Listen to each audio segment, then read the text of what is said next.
22 октябр президенти ҷумҳурии Тоҷикистон пешвои миллат муҳтарам Эмомалӣ Раҳмон варзишгоҳи марказии ноҳияи Восеро бо 21 000 ҷойи нишаст мавриди истифода қарор доданд. Иншоот барои тамрин ва бозии дастаҳои футболи ноҳия, баргузории мусобиқаҳо, тарғиби варзиш ва ҷалби ҷавонону наврасон ба футбол аз ҷониби дирексияи сохтмони иншооти ҳукуматии дастгоҳи иҷроияи президенти ҷумҳурии Тоҷикистон бунёд ёфтааст. корҳои сохтмонӣ ҳанӯз соли 2017 оғоз гардида бо харҷи наздики 69 миллион сомонӣ ба итмом расид. дарозию паҳноии майдони футбол 105 ба 68 метр буда дорои чамани табиист. ин имкон медиҳад ки бозигарон дар майдони ба талаботи мусобиқаҳои байналмилалӣ ҷавобгӯ бозӣ ва тамрин намоянд. атрофи чаман ки бо роҳрави резинӣ барои дав иҳота гардидааст, барои машқ ва қабули мусобиқаҳои риштаи варзиши сабук пешбинӣ мегардад. пешвои миллат муҳтарам Эмомалӣ Раҳмон зимни шиносоӣ бо шароити варзишгоҳ бо ҳайати дастаи футболи ҳулбук ки ноҳияи Восеро дар чемпионати Тоҷикистон миёни дастаҳои лигаи олӣ намояндагӣ менамоянд, суҳбат карда онҳоро ба дӯст доштани варзиш, рушд додани малакаи касбӣ ва муаррифии арзандаи ватану миллат ҳидоят намуданд. мушкили асосии даста набудани варзишгоҳи хонагӣ буд. мо чанд бозӣ ки гузарондем дар шаҳр ноҳияи дигар варзишгоҳи шаҳр ноҳия гузарондем ва мо хурсанд ҳастем ки имрӯз бо ташаббуси ҷаноби олӣ як варзишгоҳи замонавӣ ба мо сохта ба истифода дода шуд бо шароитҳои хуб. мо фикр мекунем ки як тӯҳфаи хуб аст барои дастаи мо, на танҳо барои дастаи мо, барои тамоми мухлисон ва ҳаводорони футбол дар ноҳияи Восе. мо мехоҳем як тамрини хуб нишон дода футболи тоҷика дар арсаи байналмилалӣ нишон диҳем.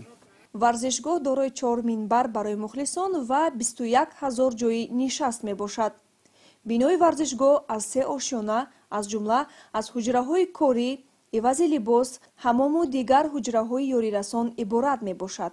инчунин дар он толорҳои варзишӣ муҷаҳҳаз бо таҷҳизоти муосири варзишӣ, ҷой барои меҳмонони фахрӣ, маҷлисгоҳ бо 40 ҷойи нишаст ва пешайвон омода гардидааст ки ба талаботи муосир ҷавобгӯ мебошад.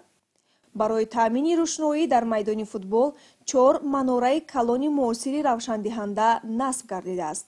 ин имкон медиҳад шабона ҳам мусобиқаҳо гузаронида шаванд. дар ҳудуди иншоот 2 майдонча барои футболи хурд, волейбол ва баскетбол, таваққуфгоҳ барои мошинҳо, зеристгоҳи барқӣ, чоҳи амудӣ барои бо об таъмин кардани варзишгоҳ ва дигар иншооти ёрирасон бунёд шудаанд. ба истифода додани чунин иншооти муосир дар ноҳия барои рушди варзиш ва ташкили чорабиниҳои мухталифи солимгардонӣ имкониятҳои лозимаро фароҳам меорад. бунёди варзишгоҳи марказии ноҳияи Восе нишона аз таваҷҷӯҳи пешвои миллат муҳтарам Эмомалӣ Раҳмон ба рушди варзиш ва тарбияи ҷисмонӣ ба ҳисоб меравад. дар партави сиёсати ҷавонпарварона ва варзишпарваронаи асосгузори сулҳу ваҳдати миллӣ пешвои маҳбубу муаззами миллат президенти ҷумҳурии Тоҷикистон муҳтарам Эмомалӣ Раҳмон соҳаи варзиш хусусан дар ноҳияи Восе рӯз аз рӯз беҳтару хубтар гардида истодааст.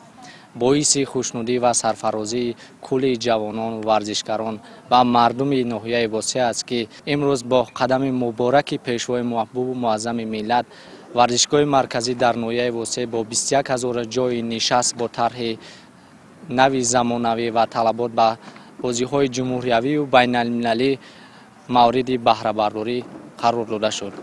дар ноҳияи Восе 2 муассисаи мактаби варзишӣ фаъолият мекунад. инчунин 194 майдончаҳои варзишӣ ки аз ин 24 то 8 майдончаҳои хурди замонавӣ ба ҳисоб меравад. инчунин 97 толорҳои варзишӣ фаъолият менамояд ки дар он ҳамарӯза машқварзон тамринҳои машқӣ мегиранд.